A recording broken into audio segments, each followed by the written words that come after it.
આજે અમે રવિવાર હતો, છોકરાઓને નૂડલ્સ ખાવા હતા તો અમે બનાવ્યા હતા. તમે જોજો હું કેવી રીતે બનાવું છું મિત્રો. પહેલાં આપણે તપેલીમાં પાણી ગરમ કરવા મૂકી દઈએ છીએ. આવી રીતે આપણે પહેલાં તપેલીમાં પાણી ગરમ કરી દઈશું. તપેલીમાં પાણી ગરમ કરશું, પછી એની અંદર આપણે મીઠું નાખી દઈશું. હવે એની અંદર આપણે થોડુંક તેલ નાખી દઈશું. આવી રીતે સરસ ઉકળશે એટલે એની અંદર આપણે જે નૂડલ્સ હતા આપણે એની અંદર મિક્સ કરી દઈશું. અને આને હવે તેલ નાખશું આપણે. એ નૂડલ્સ આપણા બહુ જ સરસ ટેસ્ટી બન્યા હતા.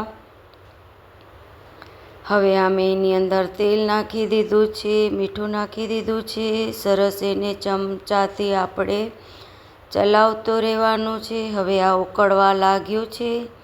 હવે ઉકળી જાય એટલે એની અંદર આપણે આ 3 નૂડલ્સ છે એની અંદર આપણે નાખી દઈશું. અને મિત્રો અમે બધા ઝીણા ઝીણા લાંબા બધા સમારી રહી છું. આવી રીતે શિમલા મરચાં છે એ બધા હું સમારી રહી છું. અને મારો વિડીયો કેવો લાગે કમેન્ટમાં કહેજો, લાઈક કરજો, સબસ્ક્રાઈબ કરજો, શેર કરજો. હવે મેં એની અંદર આ જે ગાજર હતા એ સમારી રહી છું. બધું આપણે લાંબુ સમારીને મૂકી દેવાના. હવે આ મસ્ત જો કેવા બફાઈને રેડી થઈ ગયા છે, આવી રીતે છૂટા છૂટા. હવે એ પણ રેડી થઈ ગયા. આપણી શાકભાજીઓ પણ રેડી થઈ ગઈ છે.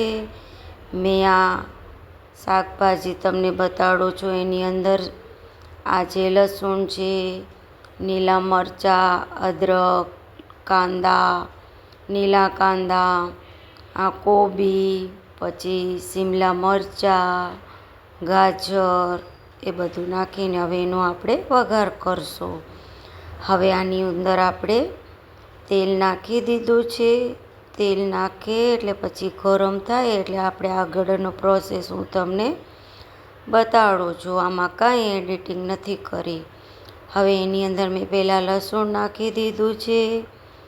નૂડલ્સ અમે આજે ઘરે જ બનાવ્યા હતા. છોકરાઓ ખાય ઘરે, ઘણું બધું થાય. એની અંદર હવે મેં અદરક નાખી દીધું છે. લસણ, અદરક, પછી લીલા મરચાં આવી રીતે બધા કટ કરેલા ઝીણા હતા એ આપણે એની અંદર મિક્સ કરી દીધા છે આવી રીતે.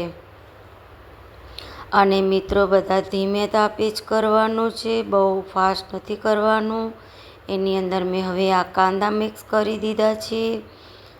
આમાં લસણ, કાંદા, અદરક બધું મિક્સ કરીને આપણે ચલાવતો રહેવાનું છે એની અંદર. ચેનલને લાઈક કરી દેજો, સબસ્ક્રાઈબ કરી દેજો. અને હવે આપણે એની અંદર કોબી નાખી દઈશું. જે બધું ઝીણું સમાર્યું હતું એ બધું ધીમે ધીમે અંદર મિક્સ કરતો રહેવાનું છે. આ મેં શિમલા મરચાં નાખી દીધા છે. પછી મેં ગાજર નાખી દીધા છે. હવે એ બધા નાખીને આપણે સરસ બધા મિક્સ કરી દેવાના છે. હવે એમાં હું એક જ નહોતી, મારો છોકરો પણ કરાવતો હતો. આ જો આવી રીતે હવે એની અંદર આપણે મીઠું નાખી દેવાનું છે. પછી હવે આપણે એને હજુ ચલાવવાનું છે ધીમે ધીમે. બધા શાકભાજી ચડી જાય એટલે હું તમને આગળનો પ્રોસેસ બતાડું છું કે વિડીયો આખો વોચ કરજો. કેટલા સરસ છો આ બધા મસ્ત બનીને રેડી થઈ ગયા છે. હવે જે આપણે નૂડલ્સ હતા એની અંદર આવી રીતે મિક્સ કરી દઈશું.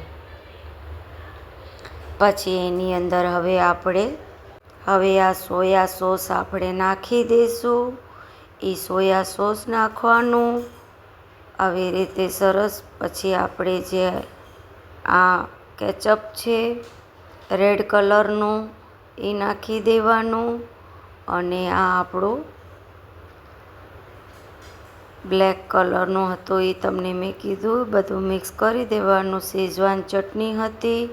મિત્રો આ શેઝવાન ચટણી મેં કેવી રીતે ઘરે બનાવી હતી તમને હું પ્રોસેસ બતાડીશ. હવે આ બધું આપણે મિક્સ કરી દેવાના છે. આવી રીતે સરસ મિક્સ થઈ જાય એટલે હું તમને બતાડું. શેઝવાન ચટણી મેં ઘરે બનાવી હતી બીજો તો આપણે સોસ રેડી મળે છે એ મેં લઈ લીધા હતા. આવી રીતે સરસ મિક્સ થઈ જાય એટલે આપણે છોકરાઓને પરસી દેવાનું. પછી આપણે તીખાશ માટે હજુ નાખવું હોય તો નાખી શકો છો. આ લીલા કાંદા છે ઉપરથી નાખી દેવાના. હવે આ આપણી થાળી રેડી થઈ ગઈ છે. કાલે મળશું નવી રેસીપીની સાથે.